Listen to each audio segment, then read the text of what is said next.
Hey everybody, welcome back to Never in Reverse podcast, always moving forward. I'm your host, Jeremy Axel. Today we have a very special guest, Gary Daly. You said a vision first. What does the vision look like? What does your life look like in 3 to 5 years? Goals are sort of 6 to 1 year, but a vision is 3 to 5 years. And what are you doing for work? What's fulfillment look like? What does the coffee smell like? All that sort of get your senses aligned. And he is Irish, resides in a great country of Dubai. He's going to share a ton of his life stories and where he's heading, some tips and tricks around how to elevate and be a high performer for a long duration of time. I probably thought that like perfection was a goal to chase. Everything sort of had to be perfect, and even like you had to be really passionate about what you do, which to a certain extent is correct. Passion doesn't lead to commitment. Commitment leads to passion. Everything's not always going to be balanced, but if you go all in on a season, then you can sort of make up for that, go on holiday. And welcome to the show, Gary.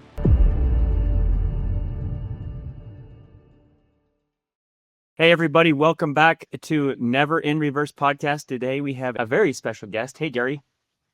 Hey, Dubai's finest. What's going on, man?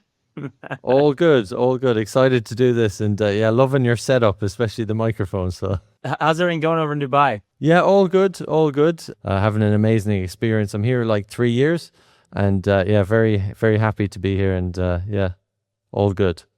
Okay, so can you give the viewers, just before we start kicking off the show, give them a couple things about you. I mean, who are you? Where are you from? What's a little bit of your story? Yeah, sure. So I'm Irish, if you can't tell by the accent, and I always like to say I had a pretty normal upbringing, like went to university, all those good things, and then I think I sort of froze when it was sort of coming to time to get a job, and I fell into sales, and I actually started working for a company that went bankrupt, and then I hit rock bottom in all areas of life, like when it comes to like health, wealth, whatever it may be.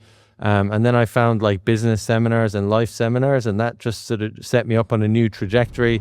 I was in Australia at the time, working with this company, decided to move back to Europe, started with a blank canvas in the UK, joined a small company that was acquired by a really big company, and started then accelerating my sales career, and had another couple of moves. I moved back to Ireland, and then I moved to the UAE now in Dubai, and I've won a global pitching competition. I've wrote a book, and yeah, I'm still hopefully on a personal development journey. That's awesome. So today we're going to basically talk about something that's dear to my heart, around just a high level of self-ownership and development without relying on external systems, and it's a lot about what you do, right?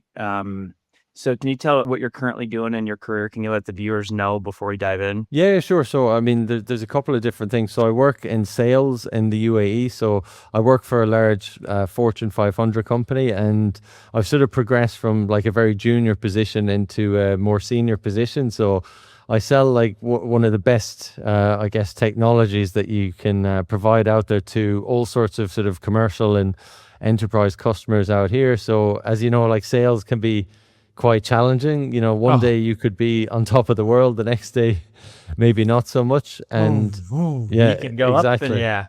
Up and down all the time, and I'm just constantly investing in myself. And outside of that, I've actually got into coaching recently. So I did a diploma in coaching last year, actually in Ireland, but online, and I coached for maybe like 25 hours plus in terms of individuals. And yeah, I'm sort of on that journey now to becoming a coach. Let's dive into this. So you have a very clear perspective that why wait around, right? Like for someone to help guide you or give you the tools to develop. It's like grab it and go, and that's your style. So why do people wait for permission to perform or grow? What's the purpose of that? What do you see for people? What's happening during your coaching sessions that you find are commonalities? I think I'll even just relate it back to myself, because I think you're your own best example, so to speak. So I think, in all honesty, I think like when growing up in Ireland, I can only talk for my upbringing, like a lot of the sort of goals are bestowed upon you by like, you know, the educational system. So like secondary school or university,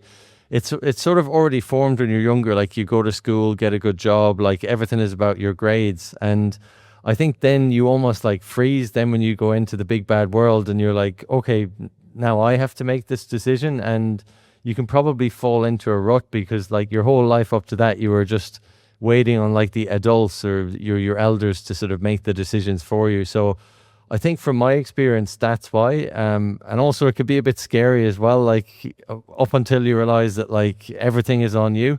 So for me, I think that's the reason, like, and I use my own self as the example there. That's probably why I, up to a certain point, didn't actually, I guess, invest in my own development, so to speak. Yeah, and I can relate to that, man. I think that most of us we're in they got you going down this road, and that road's already it's got its own set of lights. They know where the lights sit. You're just, all you got to do is go down the road, right? And I was in the same boat when I got out of college. I got my degree in biology, and I go, well, what am I supposed to do now? They hadn't set me up for any success. They had zero, like, hey, here's what the real world's going to request of you. And I'm sitting there going, I was like a deer in headlights, man. And I'm like, okay. It almost like paralyzed me, because you're in this road for so long, and then you just get out of that, and it just, there's every direction you could go, and it was hard. And I wish, looking back, that I would have been like, hey man, I had a guy there just saying, grab some self accountability books, ownership, and quit leaning into the comfortable road, right? Because I think that's what they got us. For me anyways, my experience was like, that road is always comfortable, it's easy, everyone's doing it, right? And then at the end of that road, it's you. And they didn't give you those skills. They give you the textbooks, they gave you the classes, they told you to be there at 9:30, and they went to your labs and all the things, right? And then you're done, and they're like, you go to the end of the road, and it's any direction you want to go, 360 degrees, and it's on you. And that is not comfortable. It's a scary, scary place to be. It was for me Absolutely. anyways. I'll own that. It was like, man, I was like, I can still feel that feeling inside of me 20 something years ago, where I was like, oh, what? So I went bartended for a couple years just to get a baseline of figuring out who I was, and and trying to lean into me as a person, to figure out like, hey, this is what's important to me. This is just so I could actually make a sound decision. Because it is a roller coaster, and I'm in sales too, so I know the feeling. I know the highs, the lows, and everything in between, and I know what it's like to sit in that middle zone, no matter what's happening, and that's also beautiful too, right? Like, it's, those highs and lows are great, but I try to sit right in that beautiful middle spot. So to me, and I want to pull this out of you, is like, ownership is an advantage. During your experience, what happens when someone fully owns their growth? Like, I think there's some magic in that, because I've been down that journey, but it's not my story. I want you to share, like, what happens when you see yourself, or when you saw yourself, or your your clients tick, where it's like, boom, they got it. It's like almost like a new world, right? Like, of possibilities. So what changes when someone fully takes complete ownership? Yeah, and a really good one. And to be honest, for me, it was because I hit rock bottom. And sometimes I think, like, when the student is ready, the teacher appears.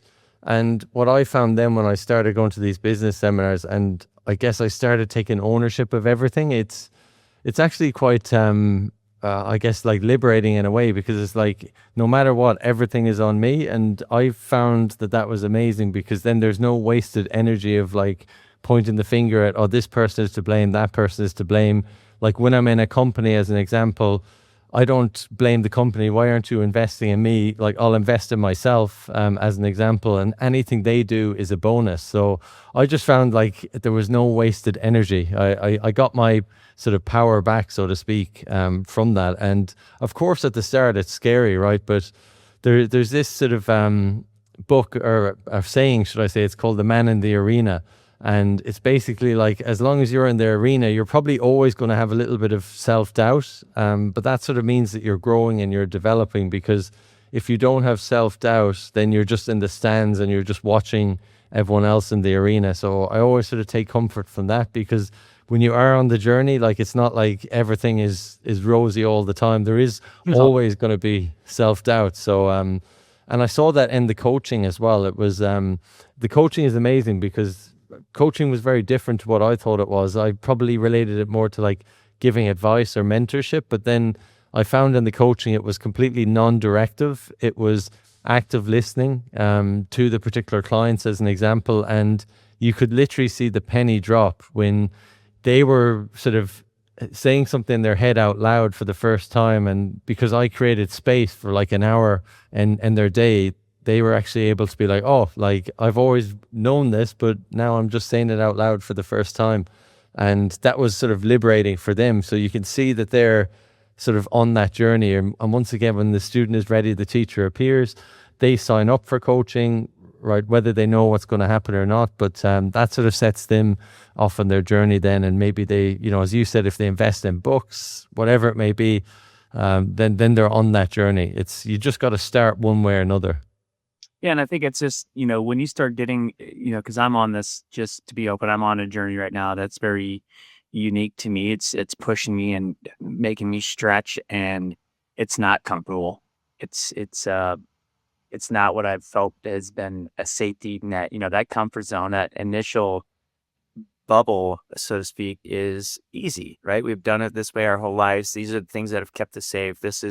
I've learned this. But when you start getting outside of that and pushing, I think you get a lot of momentum through repetition, and you just keep pushing through that and learn to catch yourself saying, the deflection statements are looking at the company, making no investment in you, but you look at yourself and you're not doing the same. Like, it's taking that and being honest with yourself, really, and just grabbing that. It's like, that's when the magic starts happening, and then around you, the reality of what happens is even more magical. Like, I feel like it even gets better because the people around you, you change, and your circle changes because you're stretching past the point of what they can, I wouldn't say what they can offer, but where they're at and where you want to go. Because sometimes if you're not in alignment, sometimes it just, your road diverges, right? Like, it's never going to consistently stay the same. So I'm on that journey right now. And I think that the confidence that I'm building through just repetition of self-ownership and awareness, and just saying, oh, that's on me. That thought's on me. That imagination's on me. That's not true. That's not a fact. Because I like to deflect and try to push it on the situation when I'm part of that situation. And it's so hard. It's hard to say that one's on me. It's so hard to do. But when you start doing it, it's like, and you keep trying and trying and trying, you eventually just go, man, I can just look inward first. That's the first place to look. What am I responsible for? Am I showing up incorrectly, or not being a good teammate, or not being a good husband? All these things in life that come at you. And if you just grab and own it, I feel like there's just so much momentum in there that happens. And then the discussions that I found, the external discussions, are short and sweet. Because when you deflect, it's long. I don't know if you've seen that. When someone's trying to not own it, the conversation's like 10x. When you own it, it's Totally. like, that one's on me. And at the end of the discussion, it's like, there's nothing else to talk about. It's so crazy, because I'm experiencing this right now in lots of parts of my life. I'm like, just own it. Just, all you got to say is, I made a mistake. It's on me. I'll figure it out. And then there's nothing else to talk about. Once they start going, well, yeah, but this, and then it's like this conversation, and you've probably seen people do it. It rants on, and you're into it 45 minutes, and you're like, okay, is it on you? Yeah, it's on me. Okay. So that 45-minute conversation could have been done in 30 seconds. I don't know if you see any of this in your coaching or in your life, but have you seen that yourself? Completely. And I have a coach as well, and he has some amazing little sayings, but he sort of says, like, be the observer and not the analyst. Like, so stop like trying to analyze everything. Actually, sometimes there's healing in the feeling. Like, if you're getting angry and worked up about something, like, sit there in that, and I think then you sort of will realize, okay, this is on me. And as you said, you can then compress the time it takes, in terms of, I don't know, it could be an argument with a client or whatever it may be. You sometimes have to reframe the situation as well. And like you said at the start, like, sometimes some of our belief systems, the word lie is in belief. So you sort of have to check that as well, and just say, actually, is that true? Is that a fact? Like you said. So I always like that, be the observer, not the analyst, because that probably lessens the time you spend arguing over, small things. Yeah. So how do you, is there any tips or tricks that you create in your coaching that to create the discipline instead of being motivated? I think motivation is like it's a moment of time. I think discipline is that's the grit, right? That's the that's the internal dialogue for me is like, I'm doing it. I don't care what's going to happen. No one needs to know about it. I'm just going to rinse and repeat. Like that's the discipline side of what I sense. Motivations is like, hey, you guys want to go to the gym? Let's start going to the gym. And then you go, but the discipline's the quiet silence. It's like that unseen, consistent thing that happens. So how do you help your clients create that discipline? Is there anything that you can guide the viewers on? Yeah, it's an interesting question, and I think, look, Atomic Habits, like by James Clear, I think everyone references that around like sort of systems over willpower, and even the things as simple as like, why don't you leave your gym clothes sort of on the table so then in the morning you see that straight away, and then you realize, okay, I need to go to the gym. So it's like just little systems all the time, and then I think once you're in that sort of discipline, and I think discipline can sometimes be like a negative word, like it has a negative connotation. The coach that I work with sort of calls it like awareness. I think once you're consistent, then you see awareness. But I think the big thing is like you can set goals and all that, which is amazing. And I love setting goals, but I always find that like if you set a vision first, like what does the vision look like? Because even to put it as an example, like in a sales, like, okay, I want to overachieve on my sales quota. If I overachieve, like, what do I want? And I remember before I put like, oh, a deposit on a house, and it sounds great, but like, it's not really that motivating. Like, it's literally, it's a boring enough sentence in itself, but like, what does the vision look like? Like, what does your life look like in 3 to 5 years? Like, goals are sort of maybe 6 to 1 year, but a vision is 3 to 5 years. And you know, when do you wake up? Like, what are you doing for work? Like, what's fulfillment look like? What does the coffee smell like? All that sort of get your senses aligned, and then at least if you're waking up to that vision, like that can actually then create consistency. And if you are maybe, you know, going to throw in the towel, you can just think, okay, would my future self do that? So I always have those conversations like, what would future Gary do? As an example, like, would he eat that piece of cake if he's training for a marathon? Probably not. So I always think, yeah, what would future Gary do is sort of what I would sort of express to the clients, to be So honest. kind of a vision board, right? Something that, because I have a buddy that does that and he talks about that. I've never done that. I think that's a great idea. I have a vision in my head, but I think that there's something good about writing that down and bringing that to fruition. So it's kind of front and center, right? I think those personal, what you're talking about, that anchor, like Atomic Habits, it's like what's below the surface of the water. That's all that matters.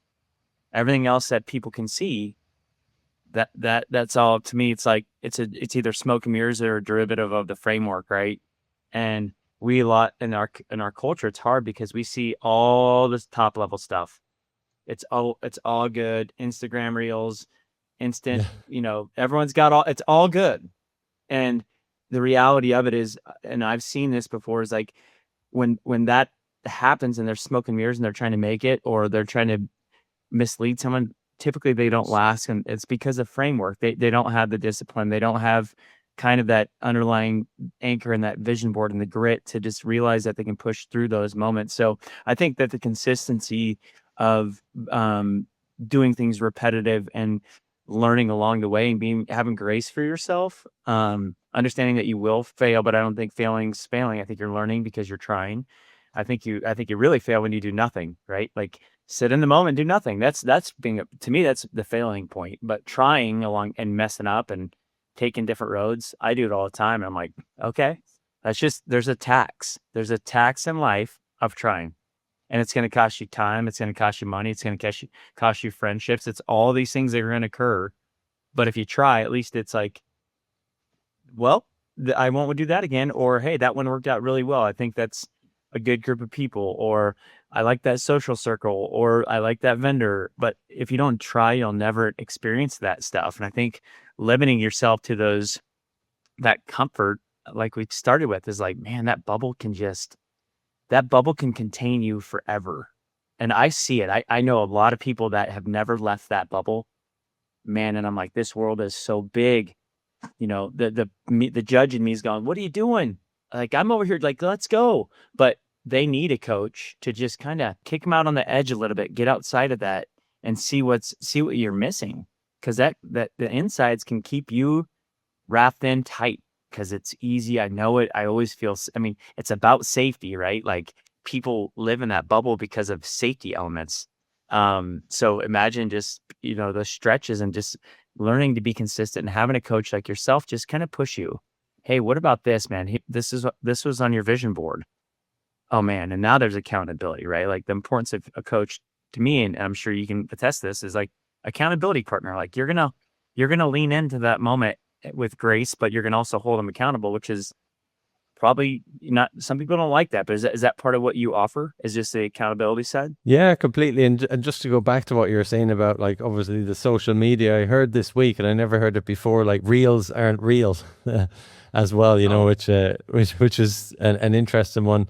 And yeah, 100% accountability. I mean, like there's loads of studies like when it comes to goal setting. If you do have an accountability group, like you're more likely to achieve your goals. And it doesn't even have to be with a coach. I mean, as an example, like what I do with some of my friends is like we have a WhatsApp group on our goals, and like at the end of each month, we'll just send, like it could be just one page, and it's health, wealth, love, and fulfillment goals, and you just rate them out of 10. And it could be anything like, okay, did I take my partner out on a date night, as an example, or did I invest in index funds this month, or whatever it may be. Like, did I go to the gym consistently, and you rate it out of 10. And like there's a saying, the gaps are celebrated. Like, so if you didn't do something, like one of your mates could be like, okay, have you tried like looking at this restaurant, as an example, or have you tried this fitness program? So even something as simple as that, like it doesn't necessarily need to be with a coach, but if you have people who are, I guess, putting themselves out there, that's quite good. Like people who are,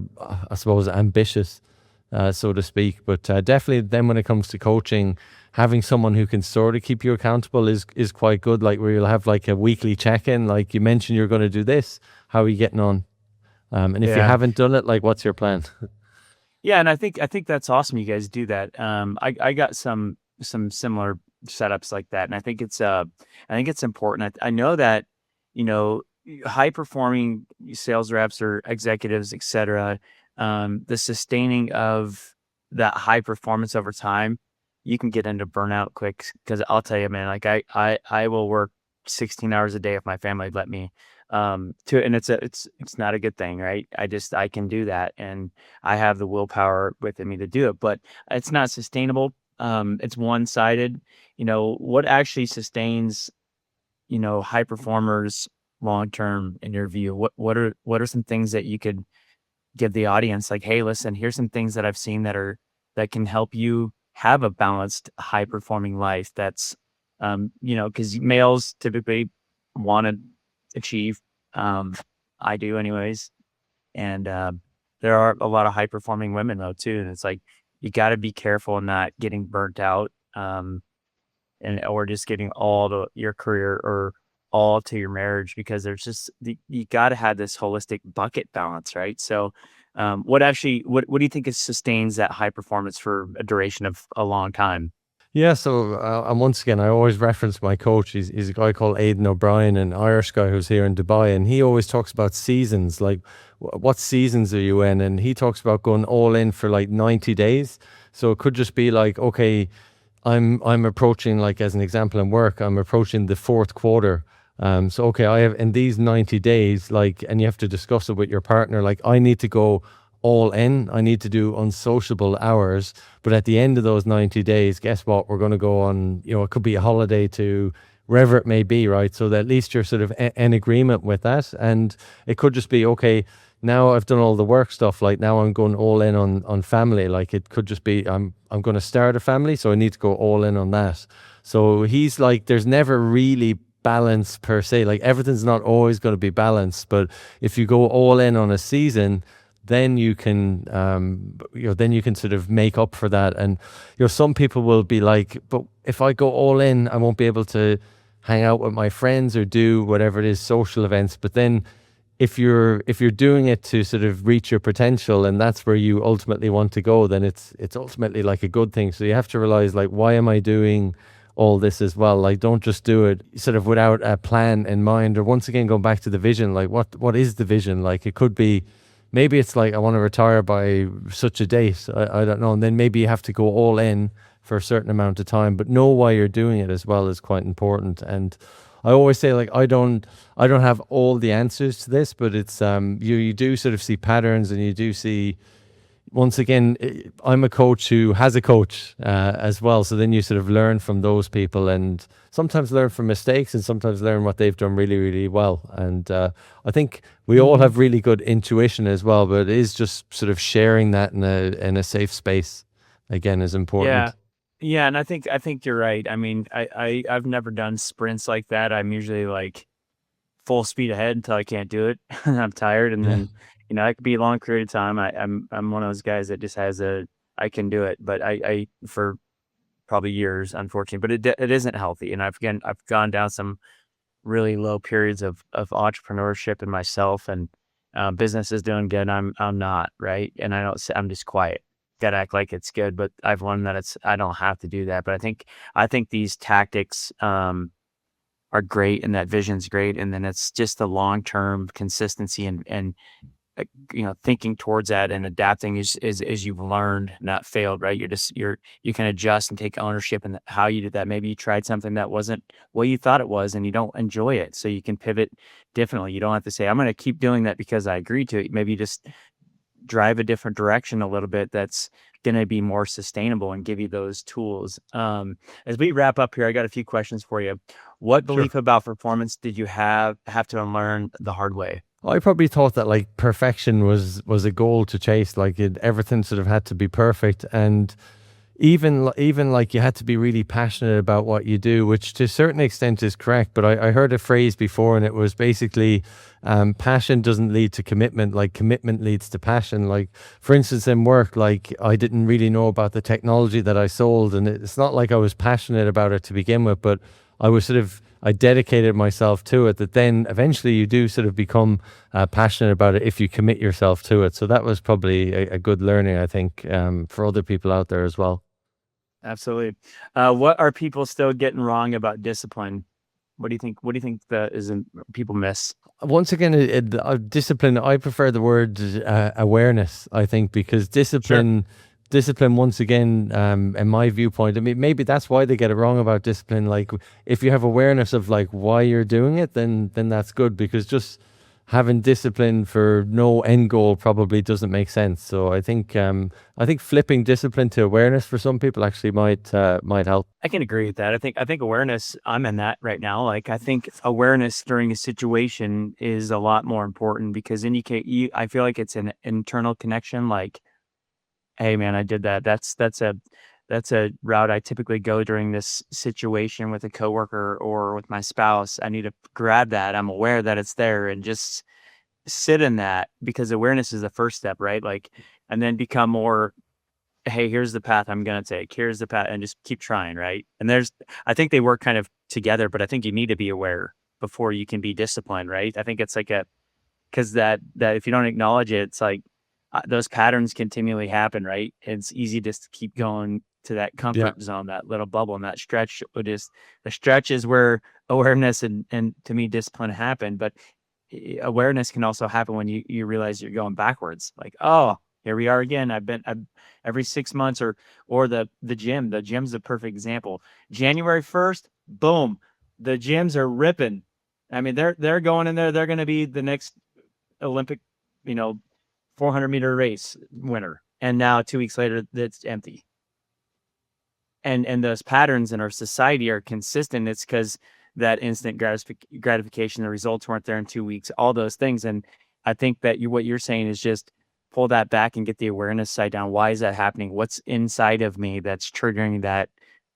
Maybe failure, or I didn't see the results fast enough, so I'm just gonna keep shrinking back down. Because I know I have those tendencies. I think we all have those in areas of life. So that's a good one.